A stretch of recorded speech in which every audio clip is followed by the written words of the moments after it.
Welcome to the Week 15 Fantasy Flex Podcast presented by PrizePicks. I'm your host, Chris Raybon, joined as always by my dude, Sean Koerner. We'll have Samantha Previte on here in a few to talk waivers, but Sean and I will get it popping with the Monday Night Showdown breakdown first. What's up, Sean? How was your week? Oh, man. Well, I had a ton of bad beats. As you know, I had the Bills plus 3.5. Almost thought I was going to get that miracle cover, but of course, Perryman, our boy, had to score that long touchdown, declare it. Had some bad player prop beats, but what can you do? I'm moving on. I feel like my process is sound. So I'm going to lick my wounds and just get ready to kick ass week 15. How was your week 14? It was pretty middling. I slightly above in the green on betting, and DFS was, everyone kind of got messed up a little bit by some of the things that happened, but quarterback was particularly messy because I had Dak and Lamar in cash games like on FanDuel and DraftKings, so that didn't go very well, obviously. But yeah, overall, no, still had some good plays. Had some Davis Mills and things like that in tournaments, so. It kind of evened out, but not as good as our, top two finishing week. Week 13 was pretty good to us. Not gonna lie. But it was. I mean, I felt like everyone either had a really good or really bad beat because it was like I happen to have like get on the right side of most of them. I had the Ravens and the Niners. And so like I happened to get like the good side of it. I did have the Bears who blew a golden opportunity to cover. Well, right. And the Ravens. It was almost a bad beat in that Lamar Jackson got hurt early on. Yeah. So in that regard, it was a miracle they came back to cover. But it was kind of unfortunate that Lamar got hurt early on. But Huntley looked good. We'll talk about him obviously in the waivers section. But just real quick, I made the playoffs in all my fantasy leagues, except for my dad's league that's been running for 30 years running. And it was my brother Brian and I fighting for that final spot. And my brother bested me. So congrats, Brian. I'm going to have fun in the toilet bowl. I'm going to kick some ass there, but Brian made it to the playoffs. So congrats, Brian. You had a good fight. He has a really good team. We had a battle there, but he got me in the end. Oh man. Yeah. Congrats to Brian, man. That's great. All right. Let's get on to this Monday Night Showdown. We got the Rams and the Cardinals. So looks like on paper, it should be a pretty good game. Captain spot looks like Sony Michel, I think, is going to be a popular choice here, with Henderson going on a COVID list. So he's the guy I'm kind of looking at. And then Hopkins, are you kind of thinking along the same lines? Obviously, there's Murray and some other options, Kupp as well, but. Yeah, I mean, there's a ton of options for this game. I think Kupp is the no-brainer one.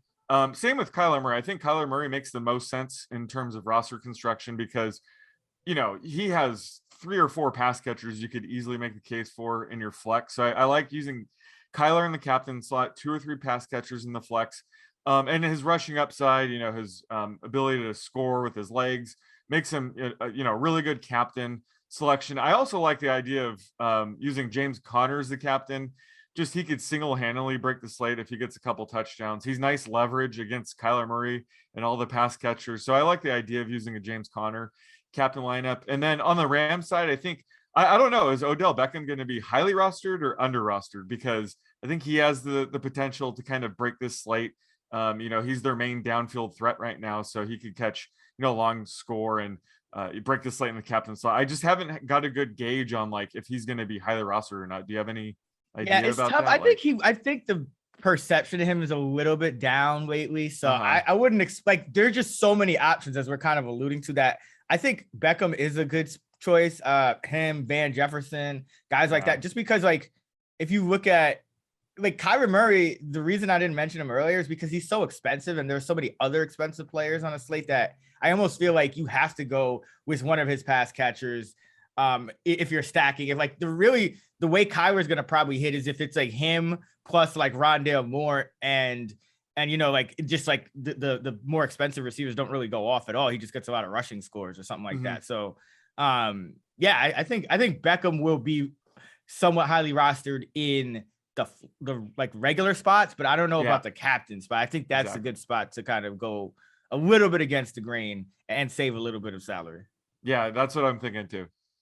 But for me, I think Hopkins and Michelle are probably going to be my number one guys. I mean, Hopkins, now with Jalen Ramsey on the COVID list, I mean, it's, that's it. There's nothing to really slow him down, I don't think. And then, Michelle, we've kind of seen what kind of workload he'll get here. And then, for the Rams, I mean, let's go into cheat codes because, I guess it's got to be, Bryce, do we think they're going to go more 4 wide here? Is it like Ben Skowronek with Higbee on the COVID list, or is it going to be, with Bryson Hopkins and Kendall Blanton? I almost think they might go more 4 wide here with Skowronek. So I kind of like him at 1,000. He played a decent portion, about quarter of the snaps or passing downs in the last game. So maybe that was because, Beckham was kind of checking in and out, but I have a feeling they might go 4 wide because I think Higbee, that absence was pretty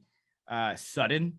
So I don't know if they really were able to game plan, much else other than just kind of get the guys they've been having in practice out there. So, and they have really not been playing Hopkins or Blanton on pass downs at all. So I don't know. What do you think about this whole developing COVID situation? Yeah, I think that's a great call actually with Skowronek. I think they will run more 4 wide. Like you said, Blanton, Hopkins, they haven't used them much. So I could see Skowronek getting playing time. We'll have to reevaluate that later. This is kind of a sudden news thing, but I do like the idea of throwing out some Skowronek lineups now.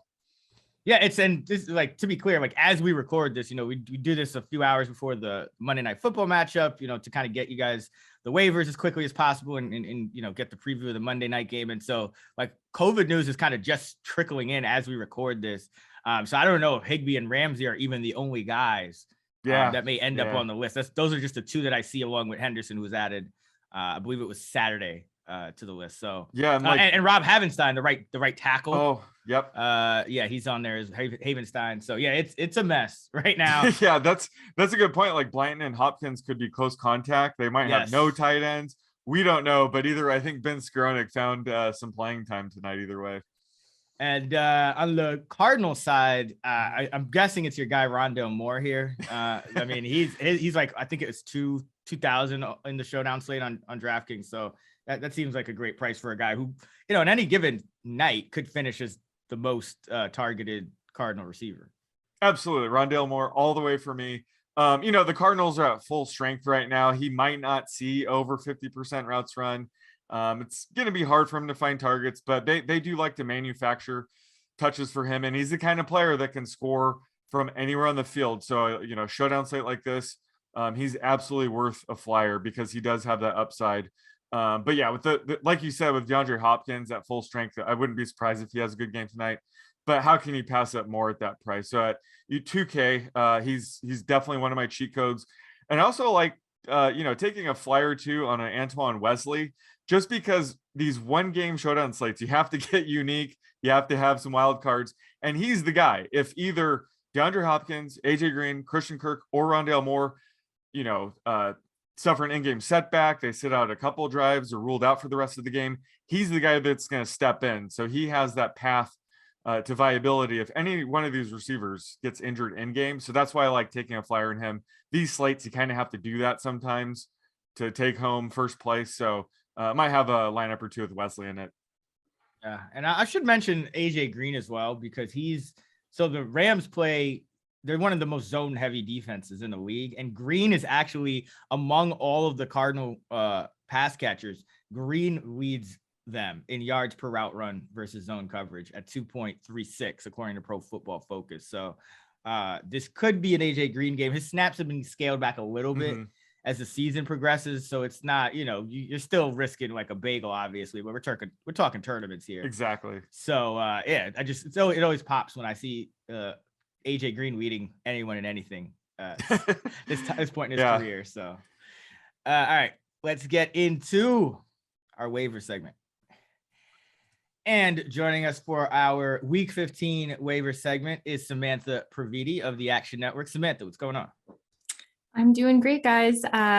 Just kind of recovering from some of the crushing upsets and losses that I had to deal with last week. You know what? Someone didn't even set their lineup against me and I lost. So I'm pretty disappointed. Yeah, it was just what a week. I mean, I think you were telling me before the show that Brock Wright had like a half a point more than Travis Kelce or something, or a half a point less than Travis Kelce this week. What a world. Yeah, well, at least that's the league that where the person didn't set their lineup, by the way, is where I have Travis Kelce was my first overall pick. Oh, wow. Whatever. Well, at least, Brock Wright was replacing TJ Hawkinson. Like, he had a role, but Kyle Rudolph outscored Brock Wright and Travis Kelce combined. So explain that to me. I can't. Okay. What a week. I think Godwin Igwebuike just fumbled again. You're just flexing the fact that you can pronounce his name and I can't. Oh yeah, I mean, we had a game with Godwin Igwebuike versus Albert Okwuegbunam, so it was that kind and of Albert. Oh yeah, I was thinking about what was his name? Dare Ogunbowale. No, that's on the Jaguars. That's a whole different game. Yeah, I struggle with that one for a couple of years. Not gonna lie. Well, he'll be in the lineup replacing James Robinson at some point soon, I'm sure. Thanks to Urban Meyer. Urban Meyer likes it. Stop saying that. Hey, it's Urban Meyer, man. I can't. Let's not even get it. We can't even get into this. We'll have a whole separate pod where we can just rant on Urban Meyer. Yeah, that's got to be our off-season pod. Like, it's not even going to be analysis. It's just going to be us ranting on all the dumb shit that happens in the NFL all year. But for this week, let's talk waivers. Let's talk quarterbacks. Samantha, I'll start with you. The guys that kind of catch my eye, Taysom Hill's right at 50% on Yahoo. So if he's out there, I think you want to pick him up, obviously. But the guys who catch my eye are Tua Tagovailoa, 32% against the Jets, and Jimmy Garoppolo, 30% against the Falcons. How are you rating those three guys? And is there anyone else on your radar that people should be picking up waiver-wise? Yeah, Hill is for sure the standout of that group. He was the guy that I was talking about on Convince Me and ended up having a great week. 14. Don't need a finger when you are putting up rushing yards like that. So yeah, I mean, if he's out there in your leagues, which he shouldn't be, but go pick him up. He's by far the top pick for me. And then it's like a cluster of the next guys. Tua at the Jets, Saints, and Titans is a pretty good next 3 weeks. So I really like that. They're coming off the bye. Jimmy G also has a really soft schedule: Atlanta, Tennessee, and Houston on deck. And he's looked pretty decent over the last few weeks. And then Justin Fields, nice game in return from injury. I think he's a decent streamer against the Vikings, and maybe Ben Roethlisberger possibly as a name to throw out there if none of those guys are available. Now just throw that right back. It's like, okay, if somebody throws out the Ben Roethlisberger and you like it's like a home run ball. It's at the road stadium. You just throw it back. He's looked better. Like I don't know. I don't know what to tell you. The numbers have been there. So yeah, no. I mean, no. He'll probably go off this week because I think I dissed Rashad Penny on this podcast last week, and he had the best game of his career. So anyone who wants to pick up Ben Roethlisberger, you should do it. If you could diss James Robinson right now, that would be really good. I wish. No, I like James Robinson. I wish Urban Meyer would stop what he's doing. But Sean, what about you? What do you think here? Samantha makes a really good point about Tua and Jimmy. Both of them playoff schedule wise, it's strong here. I have Tua in early projections ranked a little bit above Jimmy. I think Tua's in my top 10 to start the week, and we have no running backs for the Dolphins. They're all on the COVID list, so we might get a Lamar Miller sighting this week for the Dolphins. So wow. Is Tua? Do you have Tua above Jimmy as well, or are they kind of neck and neck? Yeah, I do. I have Tua as my QB 10 right now. So, he beats all these guys out. It's an easy matchup against the Jets. I think, getting Devontae Parker back elevates his ceiling. He's, Tua's kind of a high floor guy, but having Parker elevates his ceiling. He has Waddle, Mike Gesicki. So I love Tua this week. And I still can't believe Taysom Hill's available in 50% of leagues. I don't know what's going on there. Granted, this is a tough matchup. He's at Tampa Bay. I don't know if he's going to be fully recovered from his finger injury by then. He can't lean on his leg so much against the Buccaneers. So I wonder if we'll see some Trevor Siemian there. If they get down, they're 11-point underdogs. So I'm a little bit worried about Hill. He's still my QB 11 just based on his rushing upside, but I think he has a bit lower floor this week. So I think Tua is the best option there. And then, I love Jimmy G. He has been targeting George Kittle at will. And that's why we've seen Jimmy G go off. It'd be nice if he could start throwing passes to Deebo Samuel and Deebo stop taking rush attempts to the house. So Jimmy G's ceiling is a lot higher than it has been these past couple weeks, but love him against the Falcons as well. And then, Tyler Huntley, and deeper leagues, got to add him. Vegas has Green Bay as 6.5-point favorites right now. So looks like the market doesn't expect Lamar to play this week. So I would add Hundley in deeper leagues. He operates, almost the same offense as Lamar. So his rushing upside does give him QB1 upside. So I would add him if you're in a pinch. Yeah, that's a good point on Huntley. I mean, I think I would still like Fields over Huntley just because of there's more certainty that he's going to play. Whereas because the news is saying Baltimore is planning for Lamar to play. Obviously the market disagrees, but the Packers are also like, batting 1,000 against the spread this year. So their lines are always inflated. So I don't know how to call it, but that is a good point. Because the thing about Taysom this week, like in my early projections, he actually is below Jimmy and Tua. And there's more data to come in and things might shift. They're all close, but it is a tough matchup. And if you can't, if you're relying on running against Tampa Bay, even at quarterback, it's still a tough defensive front to run against. And they play zone at one of the highest rates in the league. We always talk about it. Yep. So they're going to have the eyes toward the quarterback. It's not one of those defenses where the defensive backs are turning to run with the wide receivers. Not that the Saints have wide receivers, but it might be one of those matchups where, it's just ugly for Hill. So I'm kind of leaning Tua at this point. I think Jimmy, he gets a big bump if Elijah Mitchell comes back, because then that takes Debo out of the backfield and puts him back into the wide receiver mix. I mean, Tua is QB 10 on a per game basis since week 6, averaging more fantasy points per game than Patrick Mahomes and Lamar Jackson. So that's just an indictment on this whole year being a joke. That's why we love this, though. That's why we love it, man. My favorite thing, like we have to do a recap pod of just like our favorite wild things that happened this year. Cause I think it's hard to beat Cordero Patterson, like top 10 fantasy weapon at like at multiple positions. That's a top 5 story for sure. Yeah. Like easily. Maybe of all time fantasy. Fantasy, all-time fantasy. Like, it's right up there with the Kevin Ogletree blow up in week 1 that made like people start him for like the next 5 weeks when he did nothing. Remember Kevin Ogletree? I guess that Cowboy when he was on the Cowboys. Yeah, he had like this big week 1 year, and then like people were thinking like he might be startable for like the next 3-4 weeks before they figured out that he was never gonna have another big game. Billy Volek, Drew Bennett playoff stretch might be my favorite of all time, because I added those guys just randomly. And, they were Patrick Mahomes and Tyreek Hill for like 3 weeks, and then never heard from him again. Basically. Billy Volek. That's a throwback right there. All right. We digress. Let's get into running backs. I have to start by giving Rashad Penny props and apologizing for throwing dirt on his name. I said he was like my fifth highest waiver priority. And he goes out there and puts up a career game against the Texans.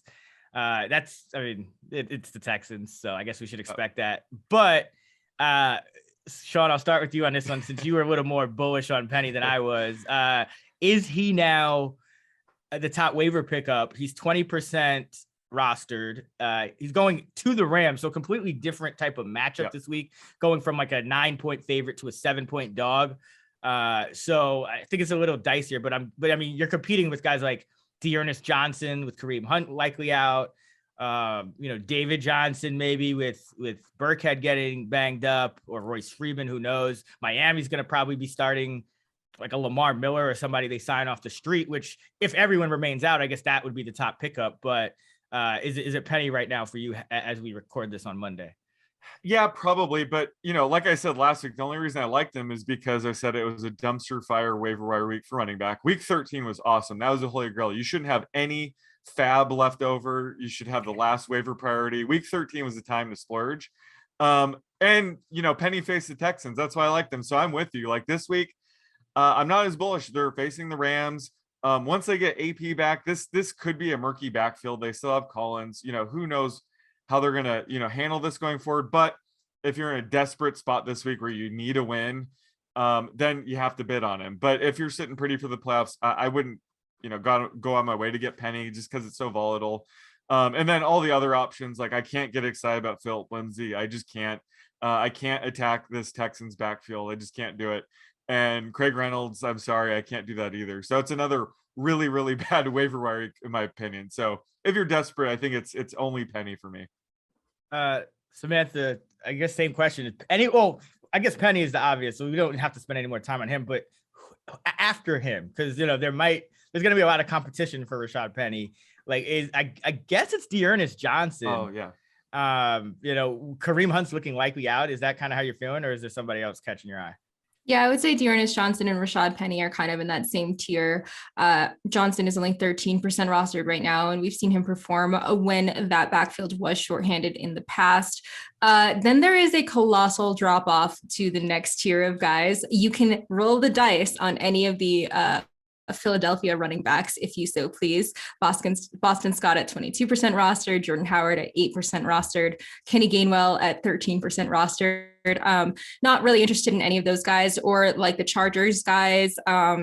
It's not looking like Austin Eckler's injury is super serious, though. If we're getting towards Thursday and like it looks like he may not play, or maybe on kind of a snap count, I may add Justin Jackson kind of like after the waivers run. So those are the kind of like the guys that would be piquing my interest, like not too much interest in like the Texans backfield or Craig Reynolds.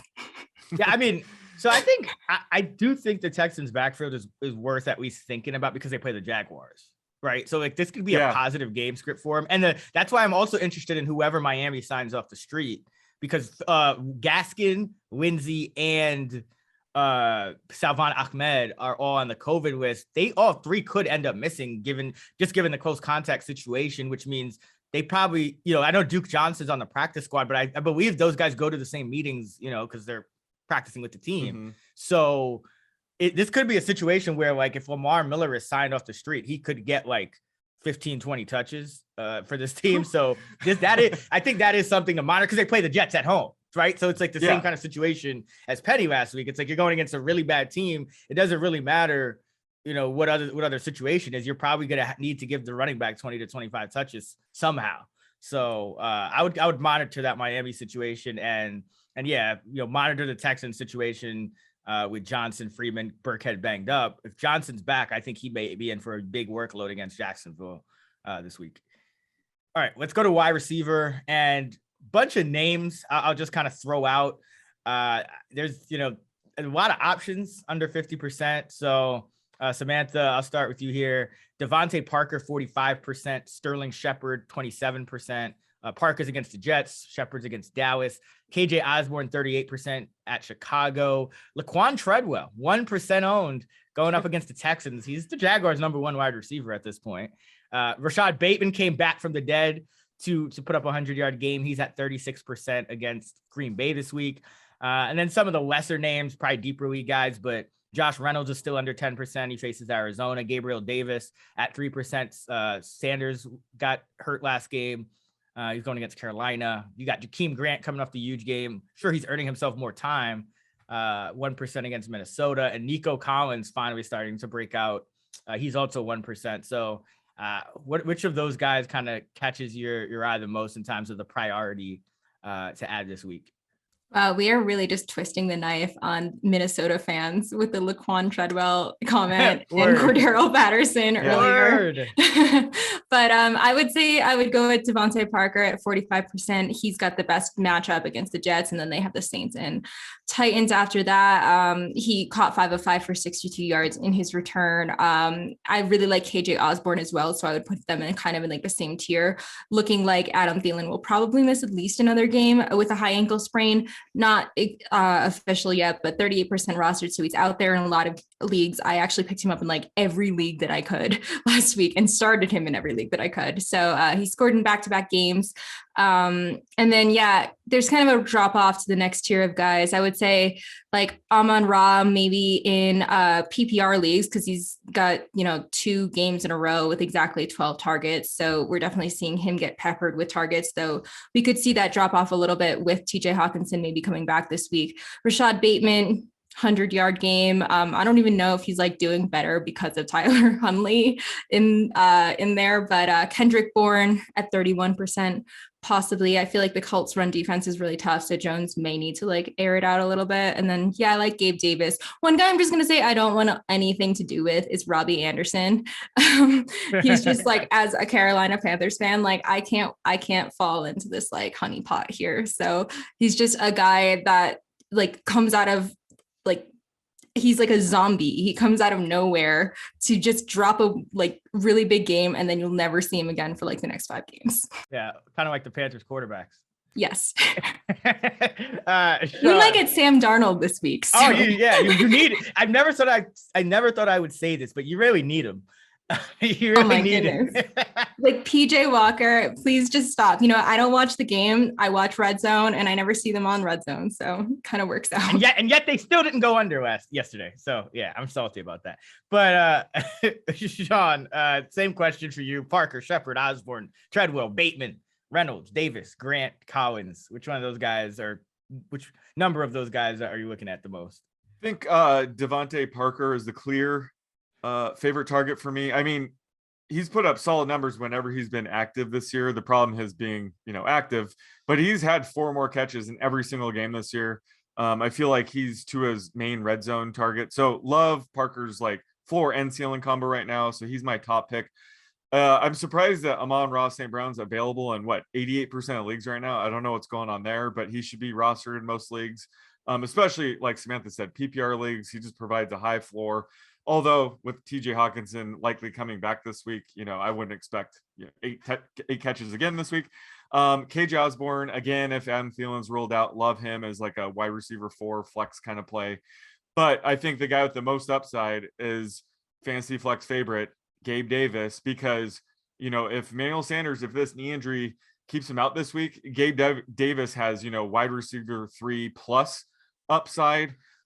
Just whenever one of these starting wide receivers is out, he's going to have wide receiver upside, and he hasn't had an opportunity this year. So it could finally be this week, although we will have to monitor Josh Allen's toe injury. If Josh Allen's, can't suit up, I'm going to be off Gabe Davis. But if Josh Allen's, he's unable to run, he's going to just throw more, and Emmanuel Sanders is out, Gabe Davis has wide receiver 2 kind of upside. So I think for me, if I'm swinging for the fences this week, it's Gabe Davis for me.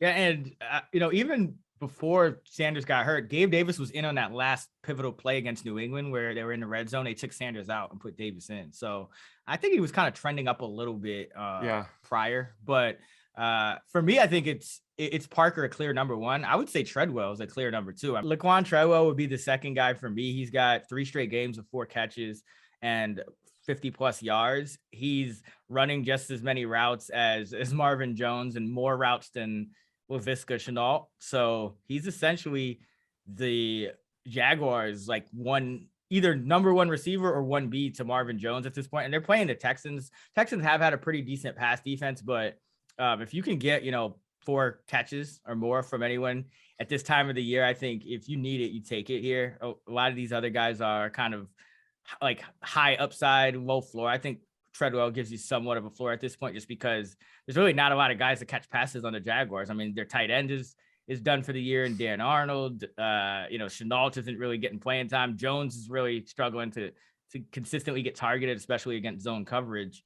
So yeah, I think it's Treadwell is that number 2 for me. Bateman, it's just too tough to know his snap counts. I mean, one game he plays like under 40% of the snaps. The next game he's up 60. So it's just a little too hard, but I do agree with Gabe Davis. I think if Sanders is out and Allen's playing, he's essentially what Sanders was, with probably more upside because he's younger, and at this point, I just think a little more talented. Yeah, right. I like the Treadwell call, and I think Urban Meyer designs plays for him to get open where he has Shenault, collide into another receiver. So Treadwell's the only upright wide receiver, so that's probably why he's getting catches. But thought I'd throw it out there. More Urban Meyer slander. Yeah, good article on NFL.com by Tom Pelissero if you want to dive into it. I was loving that because I knew I could see this going wrong like from the jump. So it feels good to at least know what you're talking about sometimes. But let's close it out with tight ends. Rough week for tight ends. Sean, I mean, Tyler Conklin's still under 50% rostered. He's going against Chicago. If Thielen's out, I guess, that's an option. Chicago's been pretty good against tight ends for most of the year, though. And then Gerald Everett, 31% against the Rams. Revenge game for him. Those are really the 2 guys that stuck out. Do you like any of those guys or looking at somebody else? Tyler Conklin for me, I think, he disappointed last week, only catching 2 balls for 20 yards, I believe, against the Steelers. But if Thielen's out again, Conklin's going to be on that tight end 1-2 fringe. So I look for him to bounce back. Everett, not too excited about him. I mean, he got 2 catches for 15 yards and a touchdown. He just seems a little too touchdown dependent right now. But again, we're kind of scraping at the bottom of the barrel here. I think I'd rather go with a guy like James O'Shaughnessy, just because he might have a higher floor.